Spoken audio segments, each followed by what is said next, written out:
Shalom, selamat malam saudara yang saya kasih dalam Tuhan Yesus. Pada kesempatan malam hari ini, saya akan kembali menyampaikan satu koreksi lagi terhadap lagu-lagu rohani yang beredar.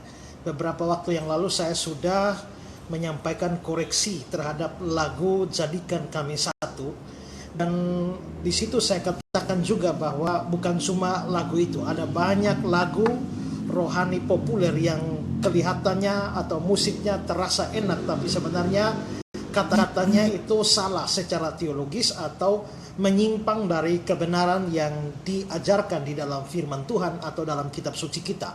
Dan kali ini saya akan mengoreksi lagu yang juga menjadi lagu yang cukup terkenal, yakni lagu Oleh Kuasa Darah-Mu.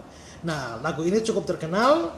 Nah, tetapi saya mau kita mendengarkan supaya saya waktu menjelaskan saya bisa menjelaskan kepada saudara titik kesalahannya di mana. Dan karena itu pada kesempatan ini kita akan mendengar dulu lagu Oleh Kuasa Darah-Mu yang dinyanyikan oleh Jeffrey Chandra. Nah, berikut ini lagu ini.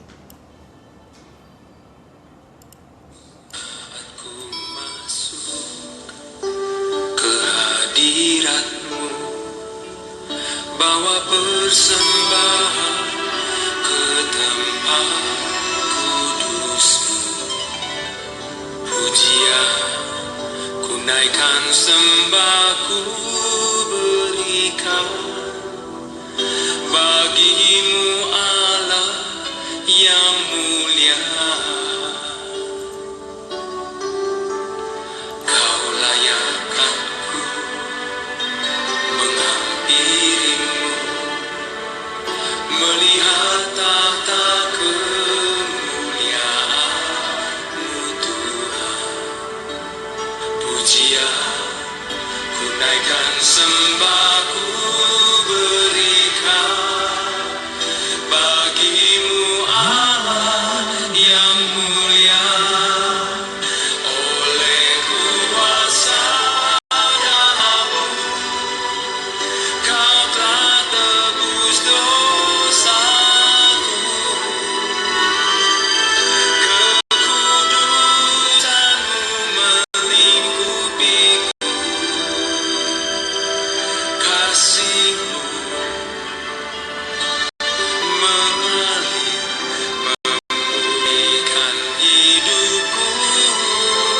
Sungguh besar anugerah-Mu, Kau selamatkan hidupku. Ku menjadi ciptaan yang baru oleh kuasa Darah-Mu.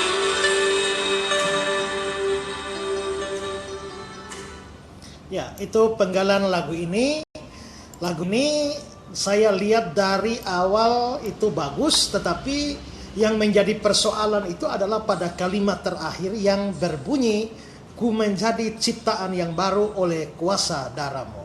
Ku menjadi ciptaan yang baru oleh kuasa Darah-Mu.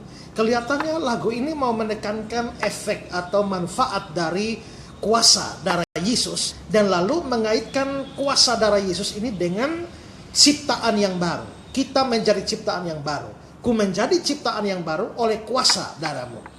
Nah, di sini saya melihat bahwa pencipta lagu ini tidak memahami dengan baik konsep karya dari Allah Tritunggal. Kita percaya bahwa ada tiga pribadi Allah. Kita percaya Allah Tritunggal. Ada pribadi Bapa, pribadi Anak, dan juga pribadi Roh Kudus. Nah, kalau kita berbicara tentang tugas atau pekerjaan dari masing-masing pribadi ini, maka kita akan melihat bahwa ada kalanya suatu tindakan itu dilakukan oleh tiga pribadi sekaligus. Misalnya di dalam mencipta. Di dalam mencipta itu pekerjaan Bapa. Bapa mencipta, ya. Apakah Yesus Kristus atau Sang Anak ikut mencipta? Ya, Sang Anak mencipta. Apakah Roh Kudus mencipta? Roh Kudus juga turut mencipta. Nah, tetapi selain ada karya yang dilakukan bersama, tetapi ada karya-karya atau pekerjaan-pekerjaan tertentu yang itu identik dengan satu pribadi saja dan tidak dilakukan oleh pribadi yang lain. Misalnya ketika menjadi manusia, itu menjadi manusia lalu mati menebus dosa, itu identik dengan pribadi kedua sang anak. Itu tidak dilakukan oleh Roh Kudus dan juga tidak dilakukan oleh Bapa. Sehingga kalau kita mengatakan bahwa Bapa telah mati bagiku, itu menjadi salah. Atau Roh Kudus telah mencurahkan darahnya bagiku, menjadi salah. Karena yang datang ke dalam dunia berinkarnasi, menjadi manusia, menderita, mati di atas kayu salib, itu hanya identik, hanya dilakukan oleh pribadi yang kedua di Tritunggal, yakni Yesus Kristus. Nah, demikian juga dengan pekerjaan Roh Kudus. Itu ada hal-hal tertentu yang hanya dikerjakan oleh Roh Kudus, tetapi tidak dikerjakan secara langsung oleh pribadi yang lain. Nah, kalau di sini dikatakan bahwa di akhir lagu ini, ku menjadi ciptaan yang baru oleh kuasa darahmu, berarti ini dia mengaitkan antara pekerjaan kelahiran kembali dengan kuasa darah Yesus. Nah, ku menjadi ciptaan baru, konsep menjadi ciptaan baru, kita menjadi ciptaan baru itu didahului dengan proses atau sesuatu tetap terjadi dalam diri kita yang disebut sebagai kelahiran kembali. Kita dilahirkan kembali, ya. Nah, apa yang terjadi pada kita yakni kelahiran kembali itu di dalam kitab suci itu dikaitkan dengan secara eksklusif dengan pekerjaan Roh Kudus, bukan pekerjaan sang anak. Dan karenanya juga tidak secara langsung itu terjadi karena kuasa darah Yesus. Kalau dikatakan bahwa dosa kita ditebus oleh kuasa darah Yesus atau kita disucikan oleh kuasa darah Yesus, oke, itu memang benar. Tetapi kalau saya menjadi ciptaan baru, tadi saya katakan menjadi ciptaan baru didahului dengan dilahirkan kembali atau lahir secara rohani. Itu bukan pekerjaan secara langsung dari darah Yesus, tapi itu adalah pekerjaan dari Roh Kudus. Atau dengan kata lain, menjadi ciptaan baru atau dilahirkan kembali itu adalah spesial pekerjaan dari Roh Kudus. Nah, di dalam perjanjian lama ketika Daud berdosa, ya, dalam perjanjian lama konsepnya adalah bahwa Roh Kudus yang diberikan kepada seseorang itu bisa ditarik kalau orang itu berdosa. Nah, karena itu ketika Daud berdosa, doa pengakuan dosa dia di dalam Mazmur pasal 51 ayat yang ke-12 13 mengatakan, jadikanlah hatiku tahir ya Allah, dan perbaharuilah batinku dengan roh yang teguh. Dia meminta perbaharuilah batinku. Berarti ada satu pembaharuan. Dia menjadi manusia yang baru. Lalu ayat yang ke-13, jangan membuang aku dari hadapanmu, jangan mengambil rohmu yang kudus daripadaku. Perhatikan bahwa di ayat 12 dia bicara soal perbaharuilah batinku, ini menjadi manusia baru. Tetapi di ayat 13 dia bilang jangan mengambil rohmu daripadaku. Karena apa? Karena keberadaan roh atau adalah eksklusif pekerjaan Roh Kudus untuk memperbaharui batin atau menjadikannya menjadi manusia baru. Berarti pembaharuan sebagai seorang manusia, pembaharuan batin itu adalah pekerjaan dari Roh Kudus.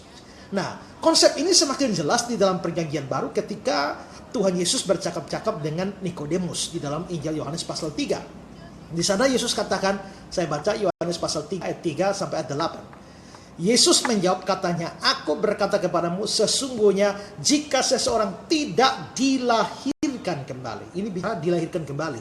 Nah, dilahirkan kembali ini adalah proses menjadi manusia baru. Jika seorang tidak dilahirkan kembali, dia tidak dapat melihat kerajaan Allah. Kata Nikodemus kepadanya, bagaimana mungkin seorang dilahirkan kalau ia sudah tua? Dapatkah ia masuk kembali ke dalam rahim ibunya dan dilahir lagi?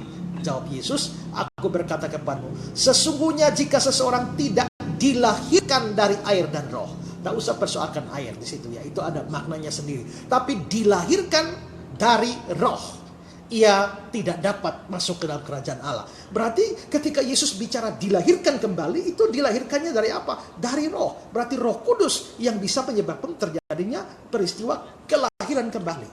Lalu ayat yang ke-6, apa yang dilahirkan dari daging adalah dari daging. Maksudnya kelahiran jasmani kita ya dari daging. Dan apa yang dilahirkan dari roh adalah roh. Berarti di sini dikontraskan dilahirkan dari daging dan dilahirkan dari roh. Berarti kelahiran kita kembali yang menjadikan kita menjadi ciptaan baru atau manusia baru itu dilahirkan dari roh. Lalu ayat yang ke-7, jangan engkau heran karena aku berkata kepadamu, kamu harus dilahirkan kembali. Angin bertiup kemana dia mau, dan engkau mendengar bunyinya, tetapi engkau tidak tahu dari mana ia datang atau kemana ia pergi. Demikian halnya dengan tiap-tiap orang yang lahir dari roh. Jadi di sini bicara kelahiran kembali atau dilahirkan kembali menjadi ciptaan yang baru, menjadi manusia baru, tetapi itu dijelaskan secara eksplisit, itu adalah pekerjaan Roh Kudus. Nah, lalu Paulus di dalam suratnya kepada Titus memperjelas ini di dalam Titus pasal 3 ayat yang kelima. Pada waktu itu dia telah menyelamatkan kita bukan karena perbuatan baik yang telah kita lakukan, tetapi karena rahmatnya oleh permandian kelahiran kembali dan oleh pembaharuan yang dikerjakan oleh Roh Kudus. Perhatikan, permandian kelahiran kembali dan oleh pembaharuan yang dikerjakan oleh Roh Kudus.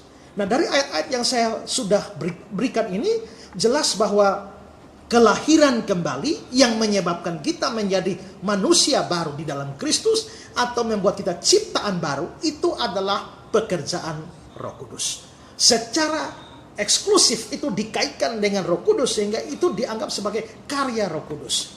Nah, karena itu maka menjadi ciptaan baru atau menjadi manusia baru, dilahirkan kembali, itu tidak secara langsung berkaitan dengan kuasa dari darah Yesus. Jadi darah Yesus menyucikan kita, darah Yesus menebus kita, darah Yesus menyelamatkan kita. Tapi menjadi ciptaan yang baru, menjadi manusia baru atau dilahirkan kembali, itu karya Roh Kudus. Nah, karena itu maka lagu ini yang bagian akhir, ku menjadi ciptaan yang baru oleh kuasa darah-Mu. Nah, ini salah secara alkitabiah ya. Jadi memang lagu ini enak, yang ciptanya pasti ngerti musik, tetapi kelihatannya dia tidak mengerti pemahaman Alkitab atau teologi yang baik terkait dengan doktrin Roh Kudus. Dalam hal ini adalah karya dari Roh Kudus ya. Jadi apakah lagu ini boleh dinyanyikan? Ya, menurut saya yang lain itu baik, hanya kalimat terakhir ini. Jadi tergantunglah kalau mau diubah, pokoknya yang menjadi intinya adalah menjadi ciptaan yang baru, itu bukan berkaitan langsung dengan kuasa atau efek dari darah Yesus, kuasa dari Yesus, tapi itu dari kuasa Roh Kudus. Jadi silakan mau dimodifikasi bagaimana, tetapi itu harus berhubungan dengan Roh Kudus. Nah, itu koreksi saya buat lagu oleh kuasa darah-Mu, dan kiranya dengan koreksi ini bisa berguna supaya kita tahu lagu-lagu mana yang memang benar secara alkitabiah dan mana yang salah secara alkitabiah. Ya, saya kira itu koreksi saya untuk lagu oleh kuasa darah-Mu. Tuhan memberkati saudara sekalian.